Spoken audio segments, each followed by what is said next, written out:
We've never ventured out into the hill country, but we are because I want to learn a little bit about where the great Maui Gold pineapple comes from.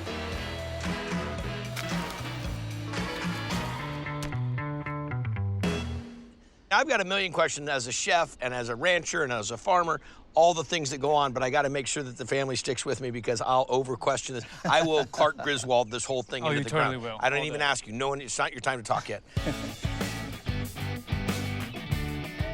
All right, well, let's get into this. Tell us what happens here. How many acres are we looking at? How many pineapples do you make? Well, our farm is 757 acres. Of that, we probably grow only about 350 acres of pineapple. We give the land a lot of rest in between crops. We plant about 3 million pineapples a year. What? Wow. Yeah. How is that even possible? You gotta get pineapple business. I don't understand how that works. How long does it take a pineapple to grow? By the time you put into ground to harvest, roughly about 18, 19 months. So when you're growing a 100-acre crop of pineapple, you have another 100-acre crop already going? Yes. So you're leapfrogging all the time? Yeah. Every year. And letting the ground rest? Yeah. That's why we need a lot of acres on our farm. This is awesome. To think that all the way up here on top of the hill, which just looks like a beautiful green mountain, is pineapple cultivation. Yes. It smells flowery. I smell flowers. Yeah. So Maui Gold has this smell? Yeah, it's a real strong smell. So what's going on here? This is the flower itself. This will develop into the pineapple. And how do you plant a pineapple? Well, this is what you call a peduncle of the pineapple set here. Okay. So the slips grow around on the peduncle. After we harvest the fruit, we let the slips grow out till they're about the size of your hand. And we'll come in, strip this off of the plant, and plant that. So this right here, a little bit larger. Yeah. You can just take this and drop it in fertile soil. Mm-hmm. That's simple. It's a brooch. Does it take a lot of water to grow a pineapple, or is it very minimal? Fairly minimal. Yeah, fairly minimal. Compared to sugar cane. Yeah. And how do you know when I know as a chef, the way we were always taught to smell it and press it and thump it and all that. All of the evaluation is done earlier. We check 5 weeks before the scheduled harvest, and then we'll watch how the sugars develop, and then we'll try hit it as soon as we think it's maximized.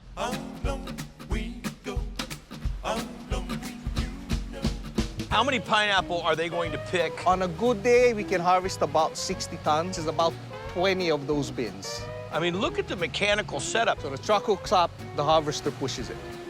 The employees behind up the boom, all they're doing is breaking off the fruit, putting it on. And literally, they just break it off? Yeah, it's easy. So if it's ripe enough, it should just crack right off? Yes. That is the coolest harvest game I've ever seen. And if it's too small, they'll leave it on. They'll leave it on. The small stuff is what we use to make the juice for the vodka.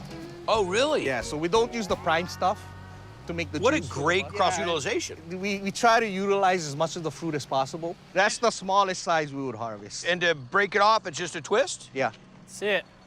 See? That's it. Did you see that? You're a pro already. A harvester. Look at that. We're hiring. Yeah, We're hiring. Well, that don't, because I picked the small ones, evidently. That is amazing. And what's the best way when somebody goes to the grocery store to look at a pineapple to know? These are eyes, individual eyes. Okay. Do you want them to be flat and not pointy, like that one there? I see pointy. Got it. All right, let's see it, Jules. Come on, Jules. Get her done, Julesy. Ta-da. Money. Very nice. All right, Hunter. Which one am I picking? Pick the one in the middle out there. Yeah, I'm in flip-flops and shorts. That ain't happening. So how do we trim it? Is there some out in the field awesomeness? This is the fancy way. Okay, here we go. Oh, look at this. Now he's showing off. Or look at him fan it out. Wow. Oh, my gosh. It's delicious. I don't think I've had pineapple taste this juicy and this... Fresh, I mean... It's like candy. Yeah, it tastes like candy. You just want more and more. You know what it is? It's the pineapple that they cut and core and put in a can and add sugar to. It's that level of exaggerated flavor, but natural and not done with sugar and syrup and so forth. Exactly. Absolutely. Outrageous. I could eat that till my head fall off. This is my new starting point of how pineapple should taste. I gotta tell you, as a chef, I was aware of the basics of the pineapple. This whole thing, it just makes it taste better. Nothing better than cruising around the island of Kauai with my right-hand man, Hunter. Hunter, what are we hungry for? Poke. Exactly. Now, Dad, how do you find the best poke? You know, what do you look for? Well, I mean, there's places all over, but I gotta tell you, you talk to the locals, you look around, and when you pull into a parking lot and you see a line like that, you gotta check it out. This is Honolulu Poke. We got a spicy village. It's just such a wonderful taste experience. And I'll drive halfway across the island to have it. We got a local boy. So there's awesome poke places everywhere. What do you think sets it apart? The fresh ingredients. Like really fresh. Because Jeremy Burwell's personal fish guy is Jeremy Burwell. I started selling fish to like little restaurants.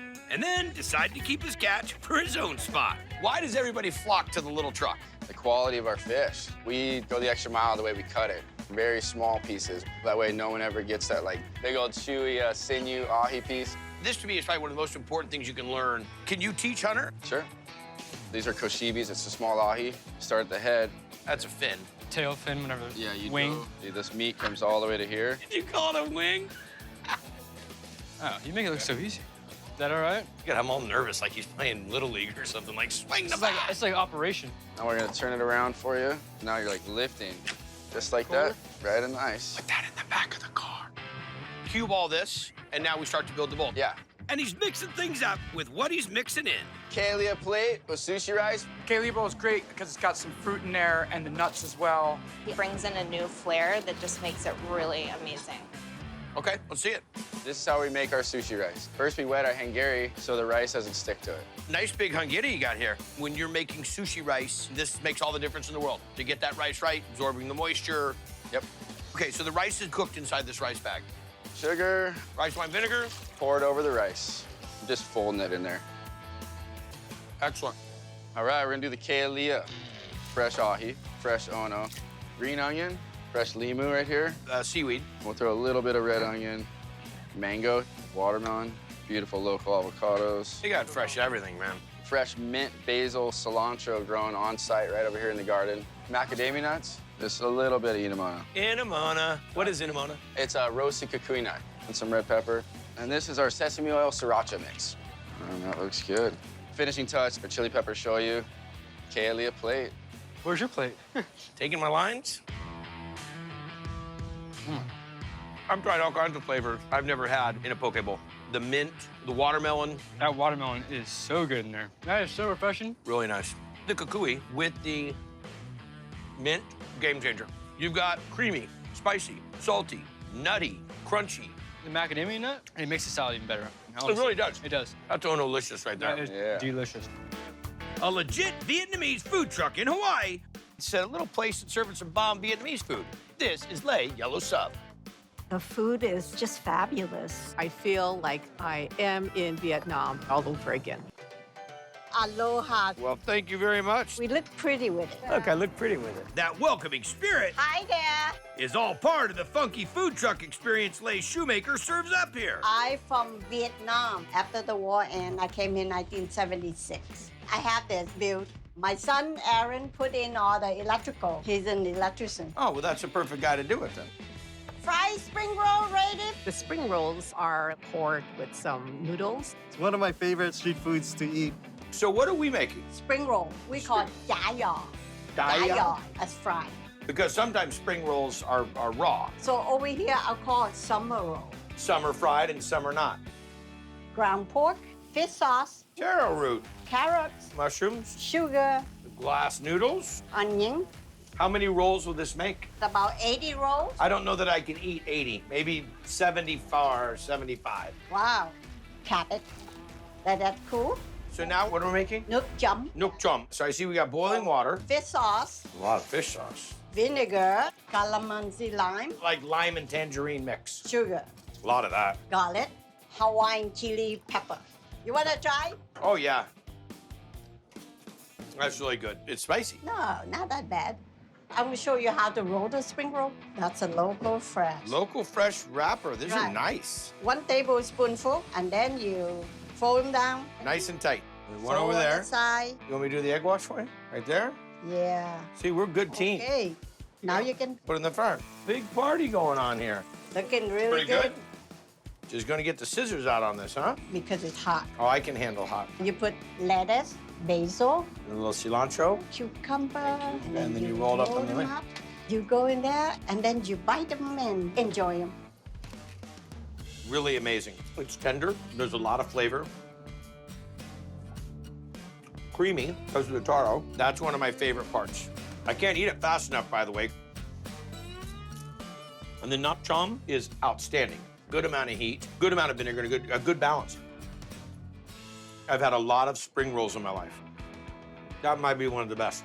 Plating spring roll right now. Spring rolls is the bomb. You gotta try it, man. Oh, no, I was in there shoveling them down. Nook chom complements the spring rolls, but I put it on everything. Every time I come back to Hilo, I'm gonna come see you. Wonderful. Don't come to Hilo without meeting Lei. So New York City's got its classic pizza joints. In Chicago, well, they got the hot dog stands. Cali got the taquerias. So it's only fitting that Hawaii would have poke places. You know, kind of like the Hawaiian soul food, the fresh cubed fish mixed with the Hawaiian salt and the seaweed. So here we are at a joint where a young local chef has taken his culinary education and experience and put his own spin on a traditional Hawaiian favorite. Welcome to Poke Stop. What you want? Kapakahi. Kapakahi. Poke is an old Hawaiian tradition. Here you go. It's basically raw fish, chopped up. It's kind of been marinated. Is any of the poke ever hoke? Sweet onion ahi. It's very Hawaiian. Just what Hawaiian-born chef Elmer Guzman grew up loving. Anything else? Now he's decided to take his childhood favorite Alrighty. to a whole new level at his joint near Honolulu. Here you go. You're taking a traditional Hawaiian dish and throwing a little Asian spin to it. Yes. Like ahi tuna with garlic and Japanese-style soybeans. And this one, spicy Korean octopus. Alrighty. He's even using a fish they don't see much in this part of the Pacific. Salmon poke. It's delicious. Well, let's get the poke on. All right. So we got here a side of salmon. All we're gonna do is cut the belly out. And then we're gonna fillet this bad boy. Bam. Bam. He's throwing around the bam. Cube it. All right. Put it in a bowl. Sweet onions here. Oh, by the way, I'm the host of the show. There's no bigger armband than mine. Using Emerald's line and wearing my wristband. Okay. Green onions. Hawaiian salt. Even those big pieces of salt like that, that's gonna break down fast enough? It's gonna break down. And you take a bite and you have some crunch in there.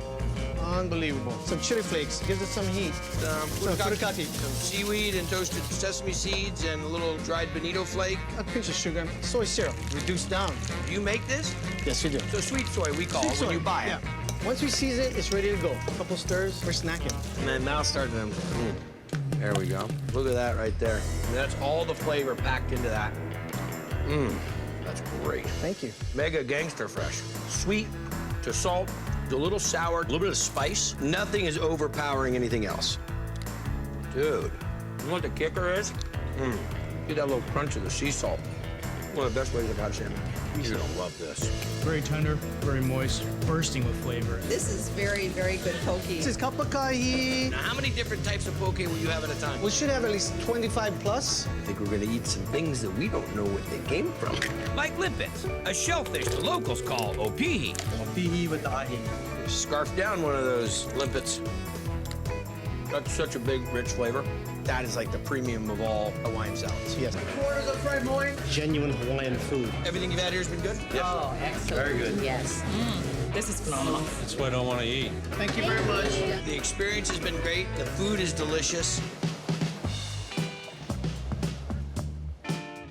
I love bringing Triple D to the islands, man. I've been to Oahu, I've been to Maui, I've been to Molokai. Finally, I make it to the big island of Hawaii. So what do I do when I come here? I'm looking for some locals food. That is, if you're looking for some Filipino, Hawaiian, American twist, oh, I got your joint. It's right here in Broke the Mount Grinds.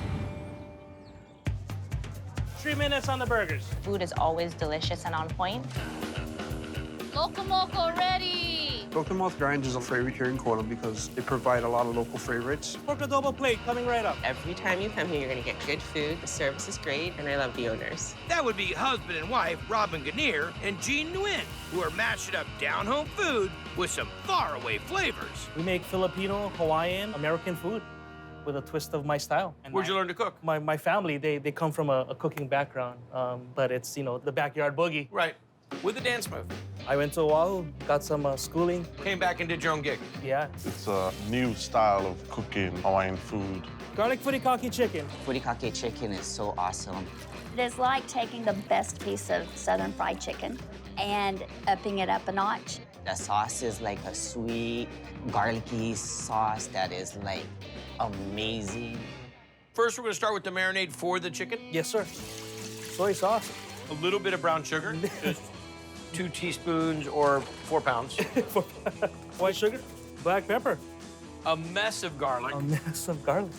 Furikake. So you got the dried seaweed and the sesame seeds. Yeah, that's it. Bring it to a boil for 3 minutes. Yeah, we're gonna marinate the chicken in this? No, we're gonna deep fry it first. We're gonna deep fry the chicken and then put this on it? Yeah. Boneless but skin-on chicken thighs, dusted in the flour, a little bit of granulated garlic. Yeah. Now our chicken is ready to fry, 12 to 15 minutes. What temperature is the fryer? 350. In Hawaii, we say 350. Next up? Chili pepper Chili wada. Hawaiian rock salt, minced garlic, the sriracha, sweet chili sauce, and Hawaiian chili peppers. Get that with an immersion blender. And where's this sauce gonna go? It goes on everything. This is gonna give you the tang, the sweet, and the tang, heat. The sweet, it'll make you dance. You don't want to see that. Chicken fries up, boom, it's done. And we're just gonna dip it into the sauce. You just cut it up, like so. 3 thighs. Load it up, chef. Just give it an extra drizzle on top. Furikake.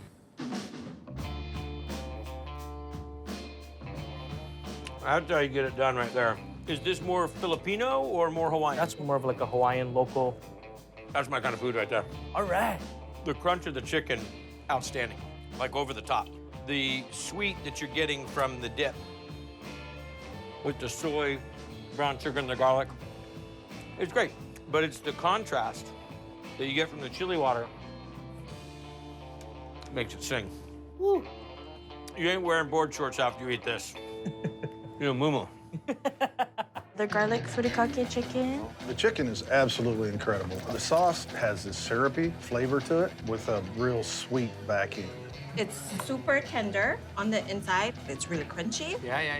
It's like a luau in your mouth. Dancers and everything. The animal cheeseburger. This is the place I always recommend. If you like eat where the locals eat, you gotta come to Broke the Mouth Grinds. So explain the name to me. This is from Hawaii. Broke them out. That means onolicious food. Ono means like very good. So good. It's so delicious. You never stop eating. Just keep going. Just eat it all. What are the other big hits here at the house? We got the braised short ribs and shrimp. Short ribs and shrimp. The braised ribs is always so moist. The taste is out of this world.